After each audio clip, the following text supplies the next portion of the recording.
Somewhere in western Alaska, there's a medevac crew that's sitting in their aircraft waiting. They've been there for almost 4 hours, and they have a patient who needs to get to the hospital now. This isn't a situation where they can wait till tomorrow. And the reason why they're sitting on that gravel strip in the middle of nowhere has nothing to do with their equipment, their training, or any failure in one of the numerous mechanical or electrical systems. No, the clouds or the ceiling are only 200 feet above the ground. Visibility is only at a quarter mile, and winds are gusting to 40 knots with blowing snow. There is simply no safe way to fly. Now think about that same patient, that same emergency somewhere outside of Columbus, Ohio, or the suburbs of Dallas, or really anywhere in the lower 48. An ambulance is there in 8 minutes. The hospital is only 30 miles away. They have options. There's redundancy woven into the system by default because infrastructure is dense enough that redundancy is basically automatic. In the Arctic, that redundancy does not exist. And the reason its absence is felt so acutely, the reason why a weather delay becomes a life or death variable instead of just a frustrating inconvenience, is what I'm going to be focusing on with this series, and I'm going to talk a long time about it. Because Arctic weather is not just an environmental factor, it's not just cold and dark and inconvenient. It is the single most powerful force that governs what is possible in one of the most potentially strategically important regions on Earth. And no one is really talking about it seriously. This is going to be episode 1 of the Arctic arc of Governed by Weather. And we need to start at the beginning with the atmosphere itself. Everything that is strange and dangerous about Arctic weather starts with one thing: the sun angle. The Earth is a sphere, and when the sun shines on a sphere, the parts of it that face the sun directly, which are the equator, receive the sun's energy concentrated over a relatively small surface area, which is going to let it heat up more efficiently. At high latitudes, like the Arctic, the geometry is going to change.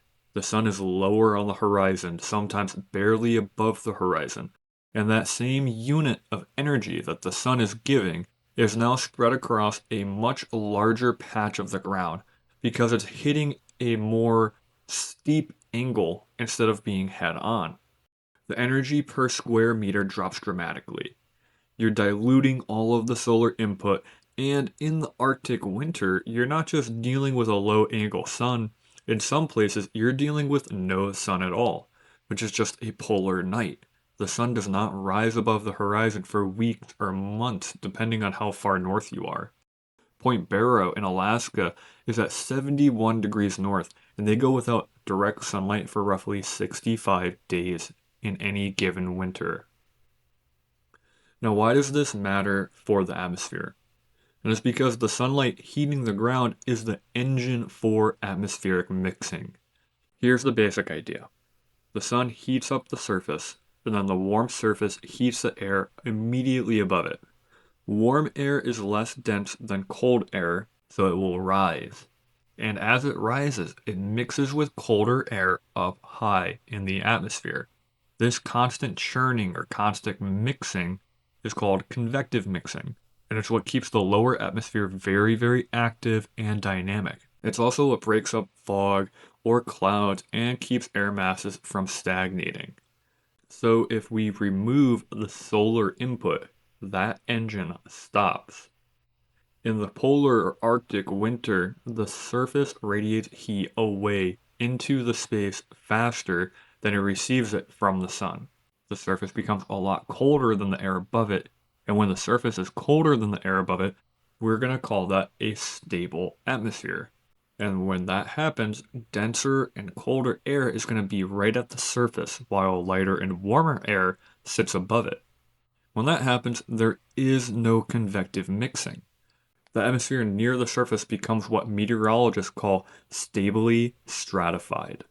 That is layered and resistant to vertical motion, and it will not want to change. Research from the Mosaic expedition, which was a year-long international scientific mission, confirmed that the lowest kilometer of the Arctic atmosphere is almost permanently stably stratified all year long, and dramatically even more so during the winter months. The boundary layer, which is a part of the atmosphere that is directly influenced by the surface, is not just stable, it's sometimes shallow to the point of absurdity. Where in the mid-latitudes the boundary layer might reach a kilometer or more in depth, in the Arctic in winter it can be as shallow as 30 to 100 meters. The atmosphere near the surface is essentially sitting in a shallow, frozen pool and does not want to move. Now, this is going to create the first and most fundamental operational hazard of the Arctic atmosphere. That is going to be persistent fog and low stratus clouds. They're going to form easily, linger for days, and resist the normal mechanisms that would normally clear them. So, a 200-foot ceiling in western Alaska is not necessarily a brief event either. It can last 3 to 4 days long, maybe even a week. And during that entire time, every operation that's going to depend on aviation or flying, which is almost all of rural Alaska, is going to be grounded. Or it's going to be flying on the very, very edge of what is safely possible. Here's something that is going to be worth understanding in a little bit more detail, because it's going to compound almost every forecasting and operational challenge in the Arctic. And that is called a temperature inversion. Now, it is kind of what it sounds like too.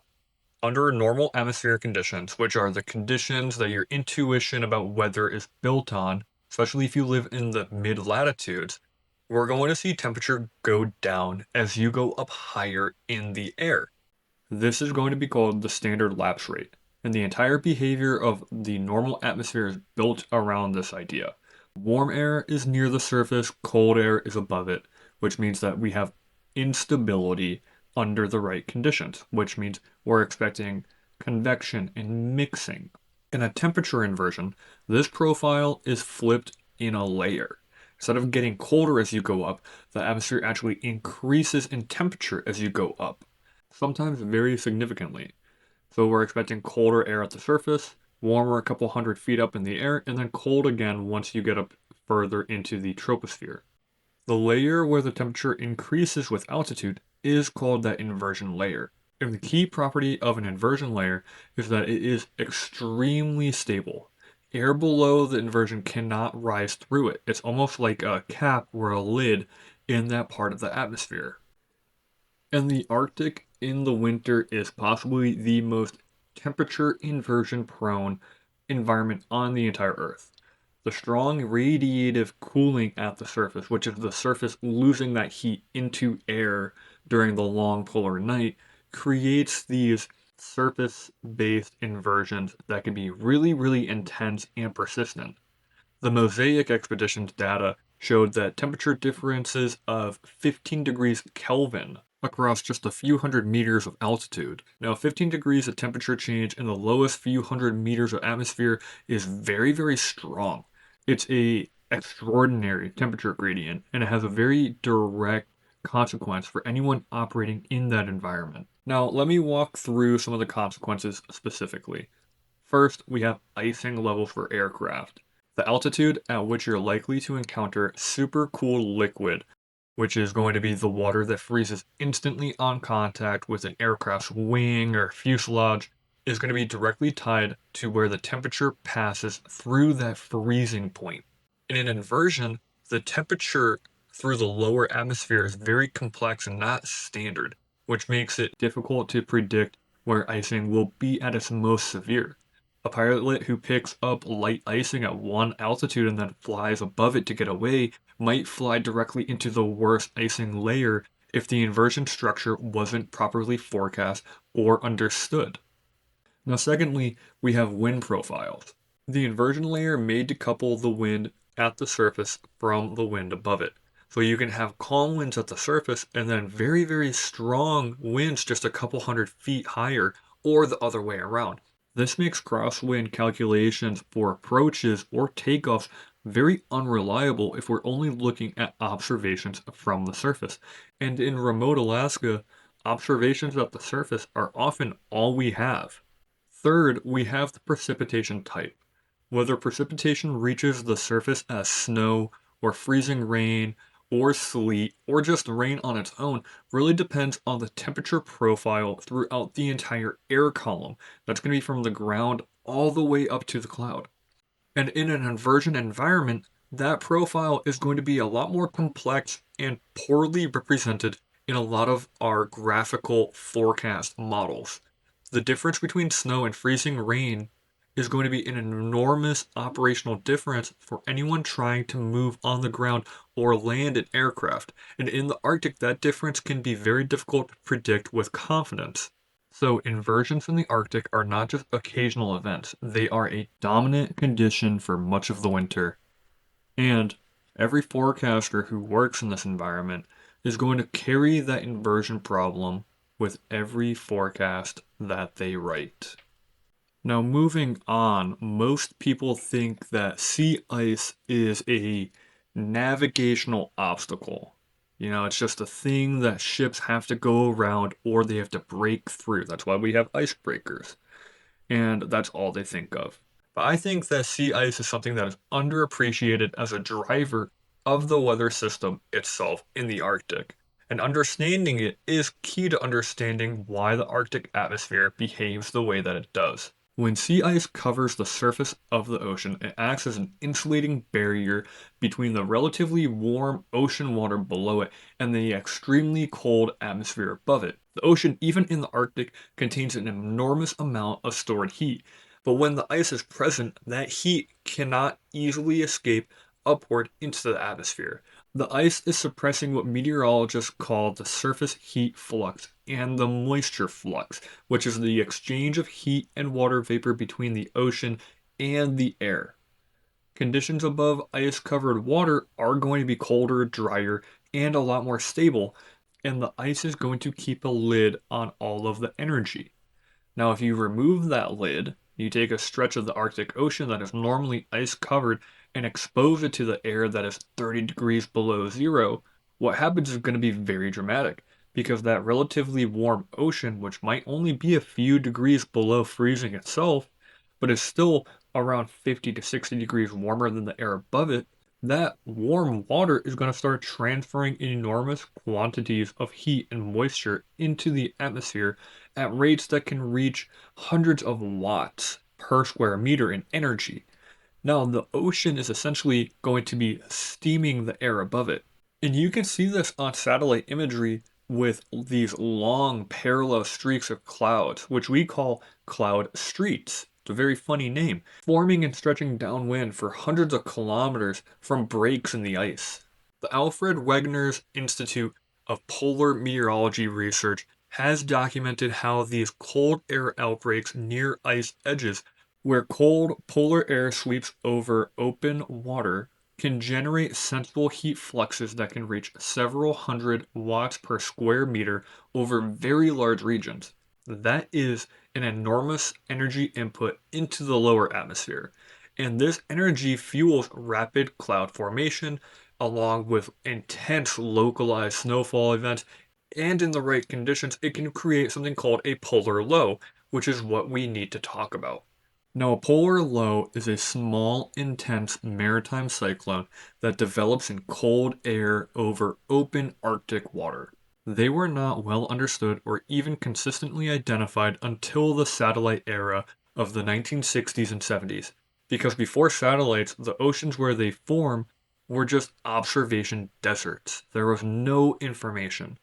Now, polar lows have a horizontal scale of around 150 to up to 600 kilometers, which are much, much smaller than our typical mid-latitude cyclones.